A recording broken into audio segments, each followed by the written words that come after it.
Assalamualaikum warahmatullahi wabarakatuh. Jumpa lagi bersama saya Arba'in. Kali ini saya akan menjelaskan suatu materi tentang perluasan, permutasi, dan kombinasi. Ada dua sub pokok bahasan yang akan diulas dalam video ini. Yang pertama permutasi dengan pengulangan, yang kedua kombinasi dengan pengulangan. Nah, setelah kita belajar materinya, kita akan tutorial soal. Oke, yang pertama permutasi dengan pengulangan. Kita mulai dengan sebuah permasalahan, berapa banyak string panjang n yang dapat dibentuk dari alfabet. Ya, kita tahu bahwa huruf dalam alfabet yaitu huruf A sampai Z itu jumlahnya ada 26. Ya, ini ada 26 huruf. Sedangkan tempat yang disediakan untuk menyusun atau menempatkan huruf-huruf tadi itu sebesar n, ya, sebesar n, dan n ini itu lebih besar dari 26, ya. Itu bisa lebih besar dari orang, bisa 100, bisa 1000, bisa 1.000.000 dan seterusnya. Maka kita peroleh sebuah kesimpulan bahwa setiap huruf dalam alfabet ini, yaitu huruf A sampai huruf Z, punya peluang yang sama untuk dipilih secara berulang, ya kan? Karena di sana string yang mau dibikin itu sepanjang n, dan n itu lebih besar dari 26. Maka persoalan ini adalah persoalan permutasi dengan pengulangan. Maka solusinya adalah seperti ini. Karena ada 26 huruf dalam alfabet dan karena setiap huruf dapat digunakan berulang, maka ada 26 string panjang n. Jadi jawaban dari soal ini adalah 26 pangkat n. Nah, dari contoh satu ini, maka mudah untuk memahami teoremanya, teorema 1. Bahwa jumlah permutasi R dari himpunan dengan N anggota yang memperbolehkan pengulangan adalah N pangkat R. Ya. Nah, jadi N itu jumlah objeknya atau banyaknya objek, dan R ini banyaknya pengambilan, ya, atau istilahnya ya banyaknya pengambilan. Kan tadi di sini pengambilannya n gitu, ya. Oke. Dan banyaknya objeknya itu adalah untuk di contoh satu ini berarti banyak objeknya itu 26, pengambilannya itu ada sebanyak n, ya. Ya, selanjutnya yang kedua, kombinasi dengan pengulangan. Kita mulai lagi dengan sebuah permasalahan. Ada berapa cara untuk membeli 5 lembar uang kertas dari kotak yang memuat lembaran $1, $2, $5, $10, $20, $50, dan $100. Asumsikan bahwa urutan pengambilan tidak penting dan ada sedikitnya 5 lembar uang kertas untuk masing-masing pecahan. Ya, di contoh soal ini kita menggarisbawahi kata urutan pengambilan tidak penting. Ini menandakan bahwa soal ini adalah soal kombinasi karena urutan tidak penting. Kemudian kita garis bawahi lagi kata yang ini, ada sedikitnya 5 lembar uang kertas, ya kan? Jadi di dalam wadah tadi setiap jenis mata uang itu sedikitnya 5 lembar. Nah, yang akan diambil itu 5 lembar. Artinya apa?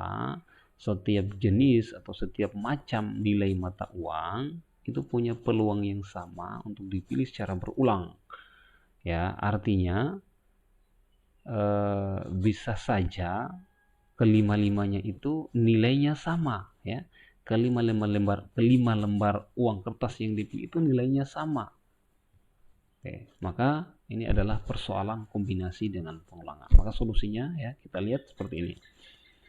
Karena urutan tidak penting dan ketujuh macam uang kertas tersebut dapat dipilih hingga 5 kali, maka problem ini sama dengan menghitung kombinasi 5 dengan pengulangan dari himpunan dengan 7 elemen. Oke.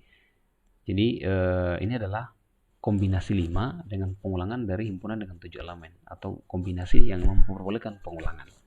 Nah, sekarang kita kembali lagi, lihat soalnya.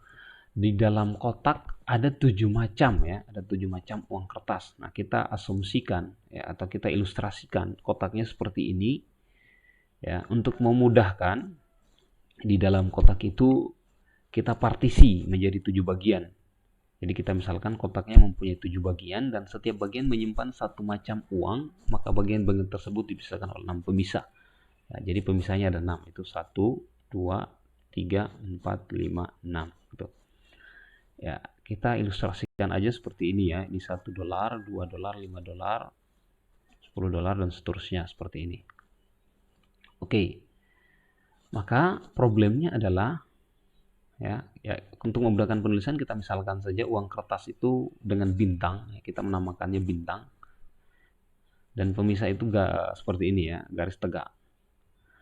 Maka memilih 5 uang kertas sama artinya dengan menempatkan 6 pemisah dalam 11 tempat. Jadi 11 tempat itu dari 5 uang kertas ditambah 6 pemisah. Kita bisa lihat ilustrasinya seperti ini.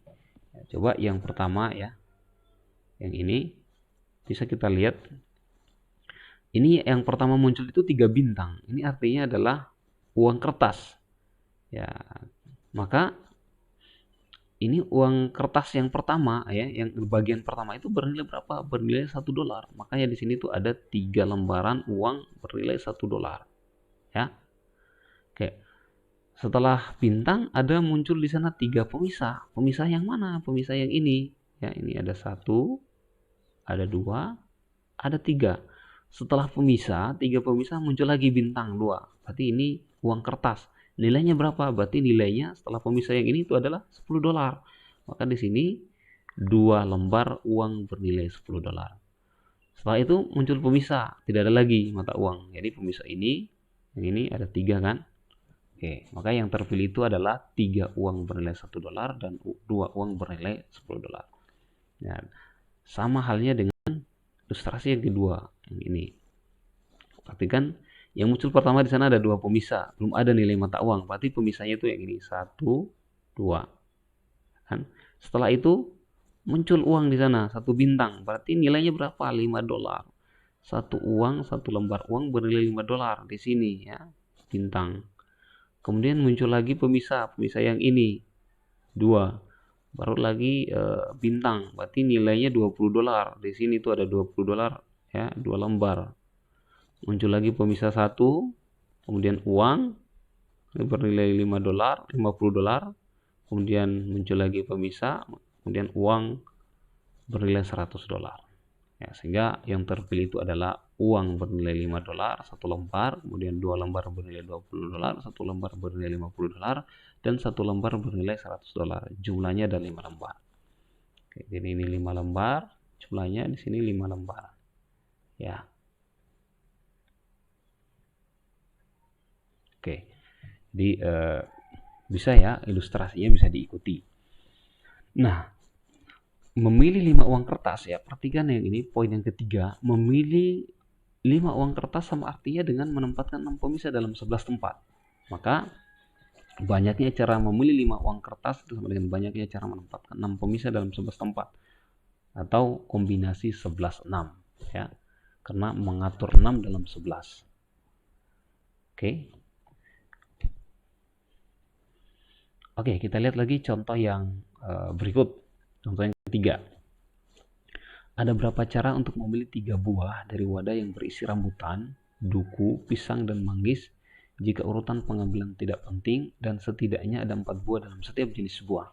Ya, jadi ini soalnya mirip dengan contoh soal yang kedua, ya, bahwa di dalam wadah tadi, ya, ini di dalam wadah berisi 4 macam buah. Maka wadahnya itu bisa kita partisi lagi menjadi 4 bagian. 1, 2, 3, 4. Jadi ada 4 bagian ya. Nah, yang dipisahkan oleh 3 pemisah. Ya kan? 3 pemisah. Maka tempat yang tersedia itu adalah peroleh dari 3 pemisah ditambah 3 buah yang akan diambil. Karena di sana mengambil 3 buah. Jadi ada 6 tempat. Ya. Maka persoalannya adalah memilih 3 buah sama dengan mengatur 3 pemisah dalam 6 tempat. Ya, maka ini kombinasi 6-3. Oke. Ini dengan menyelesaikan dengan menyelesaikan ya, dengan menggunakan rumus kombinasi ini kita akan dapat 20 ya. Oke. Ya, ini bisa dicek ya. Ini 6 faktorial, 6 kurang 3 itu 3 faktorial, ini kali 3 faktorial. Berarti ini 6 kali 5 kali 4 ya, kali 3 faktorial. 3 faktorial, 3 faktorial. Ini kan hilang, 3 faktorial itu 6. Oke, 5 kali 4 20. Oke. Jadi kita proses berpikirnya seperti itu. Nah, dari contoh 2 dan contoh 3 ini, maka mudah untuk memahami teorema dari kombinasi dengan pengulangan. Kita tulis di sini teorema 2. Terdapat Cn tambah R min 1, R kombinasi R dari himpunan dengan N anggota yang memperbolehkan pengulangan anggota. Ya. Jadi kalau kita hubungkan dengan contoh kedua tadi, di contoh kedua tadi itu N-nya ada 7 ya. Kita kembali tadi ke contoh yang kedua. Jadi dari soal contoh yang kedua itu peroleh N-nya 7 karena ada 7 macam mata uang. Jadi N-nya 7. Dari 7 macam mata uang ini akan diambil 5 lembar uang kertas. Jadi N-nya ini bukan jumlah ya, bukan jumlah, karena kalau jumlah dalam kotak itu bisa saja lebih banyak gitu. Karena setiap jenis mata uang itu minimalnya ada 5 lembar. Berarti minimal dalam kotak itu 5 kali 7, 35. Jadi N-nya itu bukan jumlah yang ada dalam kotak, tetapi macamnya, jenisnya itu ada berapa. Jenisnya ada 7 dan R itu yang akan diambil 5.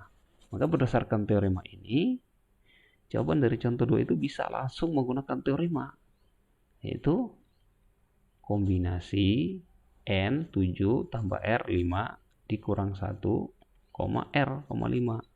Nah, ini sama dengan kombinasi 11, 5. Ini sama saja dengan kombinasi 11, 6. Oke, jadi mudah ya. Ya, kita lihat contoh yang berikut ya, contoh 4. Ada berapa banyak solusi dari X1 tambah X2 tambah X3 sama dengan 11 jika X1, X2, X3 bilangan bulat non negatif. Oke. Nah, soal ini kelihatannya sangat matematis ya. Sangat matematis, tetapi sebenarnya bisa kita berpikir, kita bisa bawa menjadi contoh soal 2 ya. Jadi kita bisa berpikir sama seperti contoh yang kedua. Jadi di dalam kotak itu ada 3 macam ya, ada 3 objek ya kan. Yang objeknya itu kita menamakan dengan X1 ya, ini objeknya X1, kita namakan dengan X2 dan X3. Jadi dalam wadah tadi ada 3 objek dan setiap objek ini minimal terdapat 11 unit.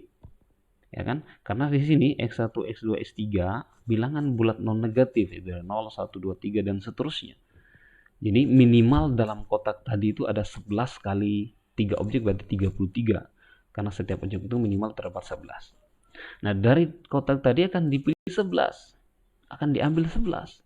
Maka ini persoalannya adalah sama dengan contoh yang kedua atau contoh yang ketiga. Ya kan? Atau karena ini sudah ada teoremanya, nah, maka kita bisa selesaikan menggunakan teorema kombinasi dengan pengulangan atau teorema 2 di sini. Ya. Dari soal ini kita peroleh N-nya ada berapa? N-nya itu ada 3 jenis di sana, ada 3 objek. R-nya berapa? R-nya 11. Ya kan? Nah, sehingga jawabannya adalah kombinasi 3N ditambah R 11 dikurang 1, R, 11. Ini sama dengan kombinasi 13, 11. Oke, mudah. Jadi ada berapa banyak solusi dari X1 tambah X2 tambah X3 sama dengan 11 dengan X1 itu bilangan bulat negatif. Banyaknya solusi yang mungkin adalah kombinasi 13, 11. Ya. Jadi kalau kita selesaikan, berarti ini kan 13 faktorial, ya kan? 13 kurang 11 itu 2 kali 11 faktorial. Nah, ini 13 kali 12 ya kan, kali 11 faktorial dibagi 2 faktorial kali 11 faktorial. Ini bisa dicoret. 12 bagi 2 faktorial itu 2, 6. Berarti ini 78 jawabannya ya. Oke. Jadi banyaknya solusi yang mungkin itu adalah 78. Oke. Nah, selanjutnya untuk menambah atau memperdalam pemahaman terhadap materi ini juga bisa kita latihan soal ya. Oke, sebelum latihan soal ini ada tabel rumus ya, semacam ringkasan begitu bahwa permutasi tanpa pengulangan itu rumusnya ini ya.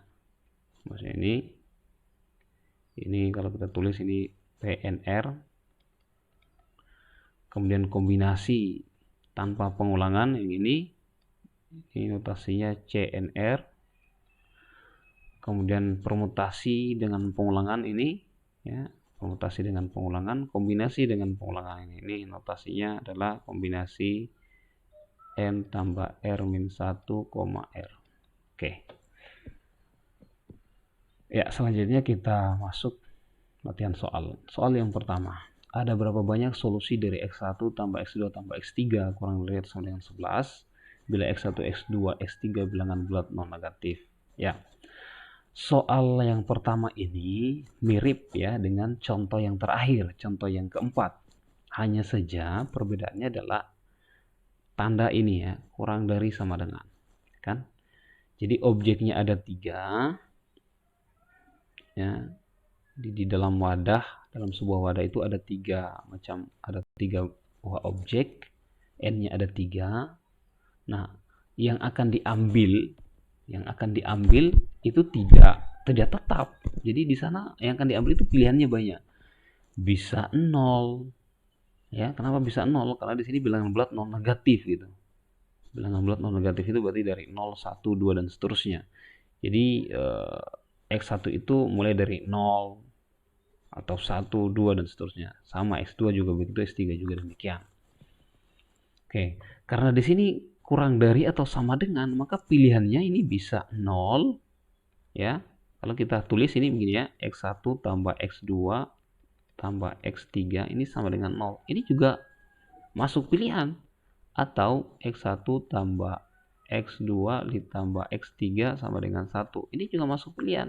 Ini dan seterusnya kalau kita daftar X1 ditambah X2 ditambah X3 itu sama dengan 11. Ada berapa di sana? Ada 12 pilihan. Ada 12 kemungkinan. Ya. Maka menurut teorema ini bisa kita hitung satu-satu sebetulnya ya. Nah, ini N-nya 3, R-nya 0. Ya kan?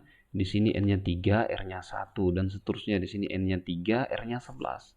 Setelah itu dijumlahin karena semua ini kemungkinan ya. Jumlahin. Ya. Berarti ada 12 di sana, ada 12 suku. Oke. Tetapi cara ini tentu tidak efektif ya, terlalu panjang. Itu baru 11. Bagaimana kalau kurang dari atau sama dengan 100 misalnya? Berarti ada 101 daftar di sana. Itu sangat tidak efektif. Maka kita perlu strategi ya. Kita perlu trik sehingga penyelesaiannya itu tidak terlalu panjang. Penyelesaiannya itu efektif. Nah, triknya seperti apa? Oke. Kita lihat ya. Perhatikan ya. X1 ditambah X2 ditambah X3 ya. Jika totalnya ini tidak cukup 11, maka kita bisa tambahkan sebuah variabel baru sebagai pencukup ya, yang mencukupi. Kita namakan di sini Y. Maka di sini bisa langsung ditulis sama dengan 11. Oke, seperti itu. Jadi jika X1 tambah X2 tambah X3 ini jumlahnya tidak cukup 11, maka ada variabelnya yang mencukupi menjadi 11 gitu. Ya, misalnya nih X1 tambah X2 tambah X3 ternyata jawabannya 1, maka Y-nya ini 10. Nah, misalnya X1 tambah X2 tambah X3 ini 0, maka Y-nya ini 11 gitu. Ya kan? Misalkan X1 tambah X2 tambah X3 ini jawabannya 11. Ya berarti Y-nya 0. Oke. Maka ini kita bisa tulis keterangannya itu X1, X2, X3, dan Y ini bilangan bulat non negatif. Atau bisa kita tulis lebih besar sama dengan 0. Ya. Besar sama dengan 0 di sini kita sepakati saja ini bilangan bulat. Oke. Ini biar memudahkan saja ya penulisan. Maka menurut teorema ya, ini sudah bisa dipakai teoremanya karena di sini itu sama dengan lagi, sudah sama dengan di sana ya. Jadi R-nya 11. Ya. Maka menurut teorema ini kita peroleh N-nya ada 4, ya kan? R-nya ada 11. Maka jawabannya adalah kombinasi 4 ditambah 11 dikurang 1, 11. Itu sama dengan kombinasi 14, 11. Ya. Jadi dengan trik tertentu jawabannya bisa lebih pendek gitu. Ya. Udah ya. Oke, kita lanjut soal yang berikut, soal yang kedua. Ada berapa banyak solusi dari X1 tambah X2 tambah X3 sama dengan 11 bila X1, X2, X3 itu bilangan bulat dan X1 lebih besar sama dengan 1, X2 lebih besar sama dengan 2, dan X3 lebih besar atau sama dengan 3. Oke, soal ini juga mirip ya. Sebetulnya dari soal nomor 1 kita modifikasi sedikit ya. Dimodifikasi pada syarat X1-nya, X1, X2, dan X3-nya di sini ya. Kalau di soal 1 tadi kan X1, X2, X3 itu bilangan bulat non negatif. Artinya mulai dari 0. Sama yang ini ya. Yang tadi itu kurang dari sama dengan, ini menjadi sama dengan. Jadi soal 1 dimodifikasi ya, menjadi soal yang kedua. Maka untuk menyelesaikan ini ya, kita perlu trik juga. Karena kenapa? Tidak bisa langsung dipakai teoremanya di sini. Kenapa nggak bisa? Ya, bisa dilihat X1 itu lebih besar sama dengan 1. Berarti di sini X1 itu nggak boleh 0. X2 lebih besar sama dengan 2. Berarti S2-nya nggak boleh 0. S3 lebih besar sama dengan 3. Berarti S3-nya nggak boleh 0. Artinya apa? Pengulangannya di sana itu terbatas. Ya, terbatas. Sehingga ini tidak bisa langsung dipakai teorema ya, teorema kombinasi dengan pengulangan. Perlu trik ya, perlu trik atau bisa kita manipulasi sehingga soal ini bisa kita pakai teorema kombinasi dengan pengulangan. Oke, maka yang harus kita manipulasi itu adalah pada syarat ini ya, dengan keterangan yang ini X1, X2, X3, karena untuk penulisan persamaannya itu sudah cocok, tinggal keterangannya saja ya, syarat X1, X2, dan X3-nya. Perhatikan ya, ini X1 lebih besar atau sama dengan 1. Artinya apa? Kalau kedua ruas dikurangi dengan 1, X1 kurang 1, maka kita bisa dapat kesimpulan lebih besar sama dengan 0. Ya, demikian pula X2 itu lebih besar sama dengan 2, maka X2 kurang 2 ini pasti lebih besar atau sama dengan 0. X3 lebih besar sama dengan 3. Berarti X3 kurang 3 ini lebih besar sama dengan 0. Nah, kita misalkan variabel baru. Ya, misal Y1 sama dengan X1 kurang 1. Y2 sama dengan X2 kurang 2. Y3 sama dengan X3 kurang 3. Maka kita peroleh kesimpulan YI itu pasti lebih besar sama dengan 0. Untuk I sama dengan 1, 2, 3. Jadi variabel Y ya, kita menuliskan dalam variabel Y. Variabel Y-nya di sini sudah lebih besar sama dengan 0. Artinya sudah bilangan bulat non negatif. Maka berdasarkan persamaan ini bisa kita manipulasi lagi ya. Jadi X1 itu sama dengan Y1 tambah 1. X2 sama dengan Y2 tambah 2. Dan X3 sama dengan Y3 ditambah 3. Dengan YI tadi itu lebih besar sama dengan 0 untuk I sama dengan 1, 2, 3. Maka persamaan awal dalam soal X1 tambah X2, X1 tambah X2 tambah X3 sama dengan 11, ini bisa kita rubah menjadi X1 itu Y1 tambah 1, Y1 tambah 1, tambah Y2 tambah 2, tambah Y3 tambah 3 sama dengan 11. Oke. Maka dengan menyederhanakan persamaan ini kita peroleh Y1 tambah Y2 tambah Y3 kan? Ini yang bernilai konstan 1 tambah 2 3 tambah 3 6. Berarti menjadi 11 dikurang 6 atau sama dengan 5. Oke. Sehingga Y1 tambah Y2 tambah Y3 itu sama dengan 5. Nah, dengan YI ini lebih besar sama dengan 0 untuk I dengan 1, 2, 3. Jadi YI itu bilangan bulat non negatif. Nah, maka dari persamaan terakhir ini dengan syarat terakhir YI-nya itu bilangan bulat non negatif, sudah bisa kita menggunakan teorema kombinasi dengan pengulangan. Nah, kita peroleh di sana N-nya ada 3 ya. N-nya ada 3 dan R-nya ada 5. Sehingga jawabannya adalah kombinasi 3 tambah 5 8 dikurang 1 ya. Di 3 tambah 5 dikurang 1, R, 5. Nah, jawabannya adalah kombinasi 7, 5. Oke. Mudah ya. Jadi ini trik aljabar saja sebetulnya ya. Trik aljabar bagaimana agar soal nomor 2 ini bisa kita terapkan teorema kombinasi dengan pengulangan. Ya, karena kalau tidak dimanipulasi seperti ini kita nggak bisa ya.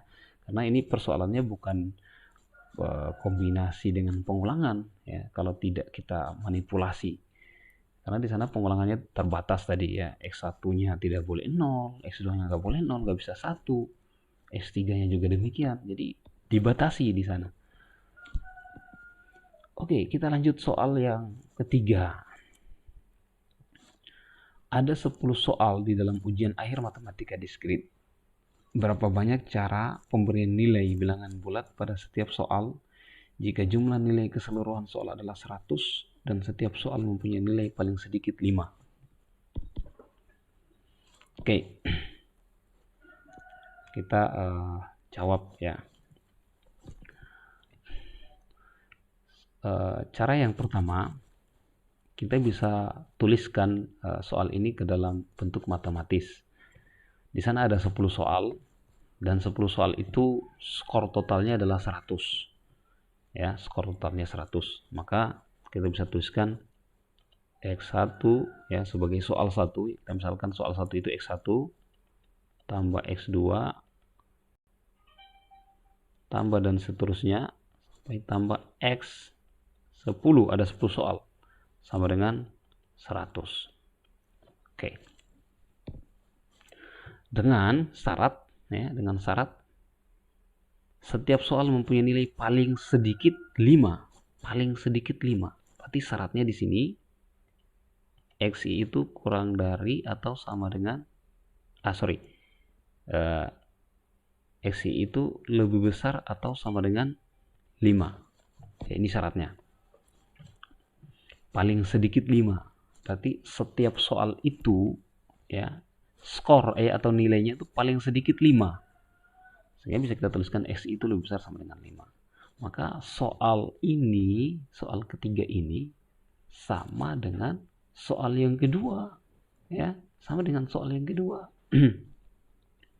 Belum bisa kita terapkan kombinasi Ya, dengan pengulangan ya, belum bisa kita pakai teoremanya karena di sana dibatasi syaratnya bahwa XI itu lebih besar sama dengan 5. Jadi XI-nya nggak boleh terambil 4, nggak boleh terpilih 3, nggak boleh terpilih 0, nggak boleh terpilih 1. Maka ini perlu teknik aljabar. Kita manipulasi lagi. Ya kan? Dari sini kita bisa tulis XI kurang 5 ini pasti lebih besar sama dengan 0. Kemudian misalkan YI itu sama dengan XI kurang 5. Maka XI sama dengan YI ditambah 5. Untuk I sama dengan 1, 2, dan seterusnya sampai 10. Oke, maka soal ya, persamaan soal yang ini bisa kita tulis menjadi, ini menjadi menjadi Y variabelnya, karena XI, X1 itu sama dengan Y1 tambah 5, X2 itu sama dengan Y2 tambah 5, dan seterusnya. Maka ini bisa kita tulis Y1 tambah 5 tambah Y2 tambah 5 tambah dan seterusnya tambah Y10 ditambah 5 sama dengan 100. Oke. Perhatikan ada nilai 5 di sana dijumlahin sebanyak 10 kali, ya kan? Karena ada 10 suku di sini. 1, 2, dan seterusnya sampai 10 kali. Berarti ada nilai 50 di ruas kiri. Nah, nilai 50 tadi bisa kita pindahkan ke ruas kanan. Maka bisa kita tulis Y1 tambah Y2 tambah dan seterusnya tambah Y10.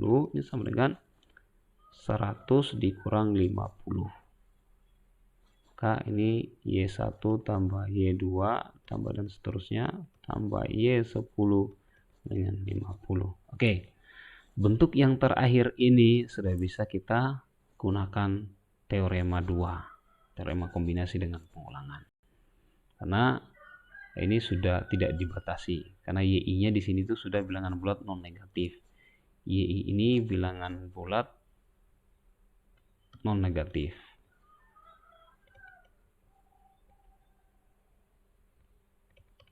Dimulai dari 0, 1, dan seterusnya. Maka menurut teorema 2, jawabannya adalah ini kombinasi R-nya ada 10, R-nya ada 50, tambah 50 dikurang 1,50. Dengan kombinasi 60 kurang 1, berarti 59,50. Oke, itu jawabannya. Ini cara yang pertama. Ya. Cara yang kedua. Ya. Cara yang kedua, ini kita bisa selesaikan tanpa menuliskannya dalam bentuk matematis. Ya, jadi kita berpikir, kita mengikuti alur soalnya. Misalnya, ada 10 soal di dalam ujian akhir matematika diskrit. Berapa banyak cara pemberian nilai bilangan bulat pada setiap soal jika jumlah nilai keseluruhan soal itu adalah 100 dan tiap soal mempunyai nilai paling sedikit 5.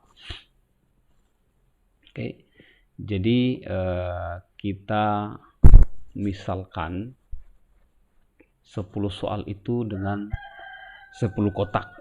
Ya, jadi 10 soal itu adalah 10 kotak atau sebuah kotak, dalam kotak itu dipartisi gitu ya menjadi 10. Nah, mula-mulanya kita memasukkan 5. Jadi setiap kotak itu setiap bagian kita isi dengan 5. Ya, karena di sini paling sedikit 5. Jadi ada 10 kotak. Kemudian kita isi dengan 5. Nah, kita asumsikan skor atau nilai 100 ini sebagai objek ya, atau kita katakan saja sebagai bola. Jadi ada 100 bola mau dimasukkan di dalam 10 kotak. Ya kan? Nah, mula-mula kita isi kotak tersebut dengan 5 ya, setiap kotak itu dengan 5 bola. Maka terisi menjadi 50, ya kan? 50. Maka bola yang tersisa itu adalah tinggal 50. Ya, jadi mula-mula, nah, kita misalkan dulu ya. Misalkan 10 soal dengan 10 kotak. Ya. Nilai 100 sama dengan 100 bola. Jadi masalahnya adalah ini memasukkan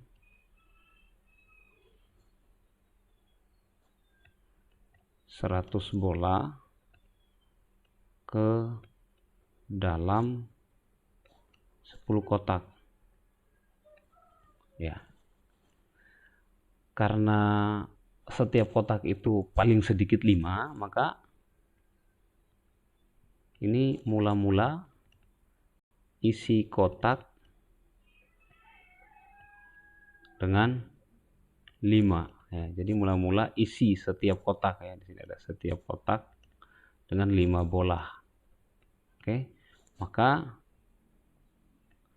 bola tersisa 100 kurang 5 kali 10, ya, 50 berarti ini sama dengan 50. Nah, selanjutnya 50 bola akan dimasukkan dalam kotak dengan aturan bebas, ya. Ya, dengan aturan bebas gitu. Jadi 50 ini bisa saja disimpan dalam satu kotak. Tidak dibagi-bagi, ya. Yang penting tadi minimal setiap kotak itu sudah terisi 5 karena ada keterangan ini, ya, mempunyai nilai paling sedikit 5. Jadi setiap kotak itu minimal ada isinya 5. Setelah diisi dengan 5 masing-masing kotak, tersisa 50, dan 50 ini kita isi kembali dengan aturan yang bebas. Bisa jadi 50 itu kita simpan dalam satu kotak yang sama atau mau didistribusi, terserah. Jadi aturannya bebas di sana. Maka langkah yang kedua inilah yang kemudian menjadi persoalan kombinasi dengan pengulangan. Karena di sana sudah bebas gitu, ya. Tidak ada lagi aturan. Jadi ada 50 bola akan dimasukkan ke dalam 10 kotak dengan aturan yang bebas. Berarti N-nya ada berapa di sana? Ya. Jadi N-nya ada 10, ya, ada 10 kotak. 10 kotak itu sebagai N. N-nya sama dengan 10. R-nya menjadi 50, ya kan? Maka ini adalah kombinasi 10 ditambah 50 kurang 1,50. Jadi jawabannya 59,50. Oke. Jadi tinggal Anda pilih metode mana yang mau Anda pakai. Ya, metode yang pertama atau cara yang pertama atau cara yang kedua ini. Oke. Demikian. Assalamualaikum warahmatullahi wabarakatuh.